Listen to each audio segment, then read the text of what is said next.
Hello guys, how you doing? Welcome back to All Things Quintessential channel. Thank you for your love so far, your support. Thanks for the comments. Thanks for subscribing. Thank you also for sharing. Yes. Thank you for all you do. And I promise this variety channel is gonna be worthwhile. Okay. So this today's video is sequel to the last video I did about how to attract good things, and today we're going to be talking about how to preserve those blessings or good things when you finally get them. Oftentimes we believe for something, we hope for things to happen, we expect miracles, blessings, and when they start showing up, sometimes we even tend to forget the reason why we needed those blessings in the first place, And you know that when a purpose of a thing is not known, abuse is inevitable. So, in order to retain your blessings, in order not to let your blessings fly away with wings, I've come up with few steps or tips. I love it. I've come up with few of them that you could work towards to retain or preserve those blessings that you've long expected, prayed, fasted, and wished for. Okay, so the first thing to do when your blessing finally hits you is to be grateful. Yes, grateful, grateful, grateful. Gratitude honestly determines your altitude. We cannot overemphasize the need to be grateful, right? When those prayers, when those plans, when those aspirations finally fall in place, never get carried away. First of all, be grateful. Okay. And second point is, don't you ever rub it off on others. Don't show off. Okay, so this is where I need to explain. Okay, we live in the age of social media. We live in the world of tendency to show off and let everyone know that, hey, finally I've made it, mama, look at how we made it, right? I know, but we need to be guided, right? You can put up a post, but let the sole aim be to encourage others. Okay, don't rub it off on others, like, you know what I mean, like, oh, they will know I've arrived and all those stuff. No, don't rub it off on others.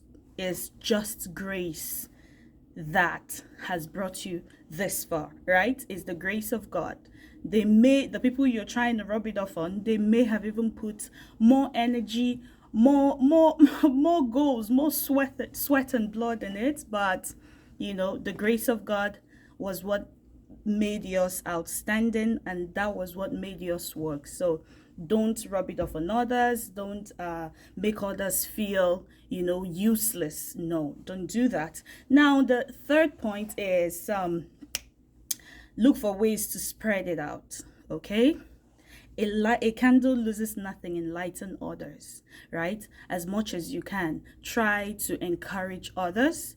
Try to spread it out, right? The more you spread it, the more it comes back to you, right? For example, with this simple illustration, if I stretch out my hands, tendency is I receive, right? I stretch out my hands to give. It's common law of nature that once my hands are open to give to others, is also open to receive, right? But if I tighten my fist, most definitely the one I have is not going out, and there's no way another is gonna come in, right? So this is natural law of nature. You spreading it out, you trying to shed more light, because honestly you're not going to lose anything. Blessings of God, they make rich and added no sorrow to it, right? So letting people know, spreading that love, spreading that blessings, it's not going to reduce it. If for anything, it's going to keep increasing it. Okay, so the the fourth point is going to be, look for ways and means to invest. right? Invest, invest, invest. Investing is not necessarily money, right? Look for ways to look for avenues you can try to harness those blessings. Don't let it waste, right? No room for waste. After Jesus performed the miracles, in as much as he was able to multiply the two fishes and 5 loaves of bread, he still asked them to gather the fragments, right? He never said, oh yeah, waste it. I can always pray to God and get more.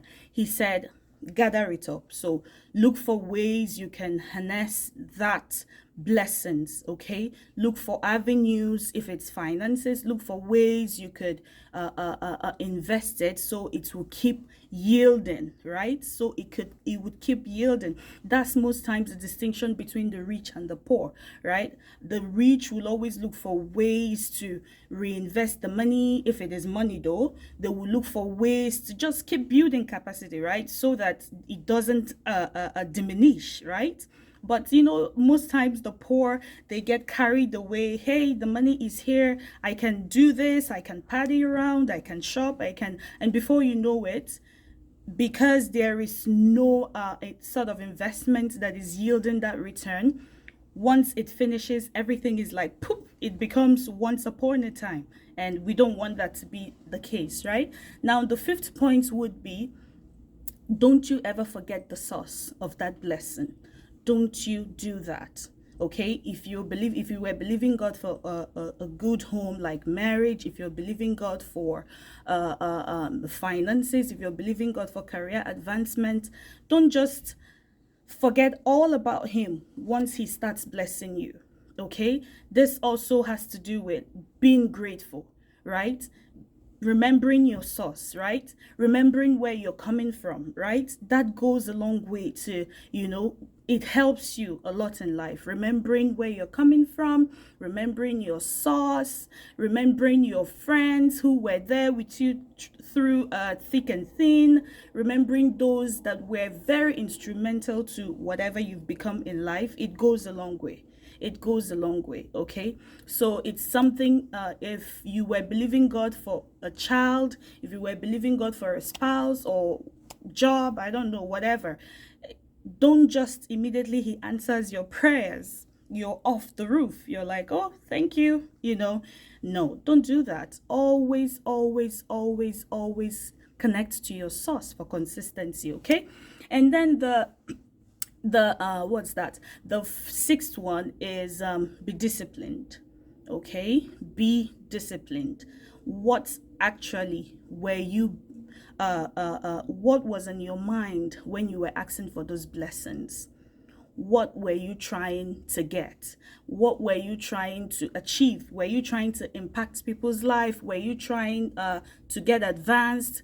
What is that? So outline those things and be disciplined, because it's very easy. It's always easy to get carried away once the blessings comes. But honestly, if you key to this processes, if you follow these tips, by God's grace, it won't be a case of your riches flying away.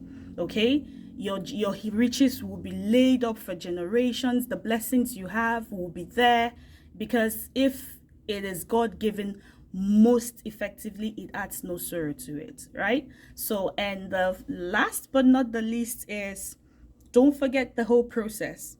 Yes, don't forget the whole process it took you before your prayers or your blessings came, before your prayers were answered, before you made it, right? Don't forget the whole process it took you, and don't you ever take that for granted.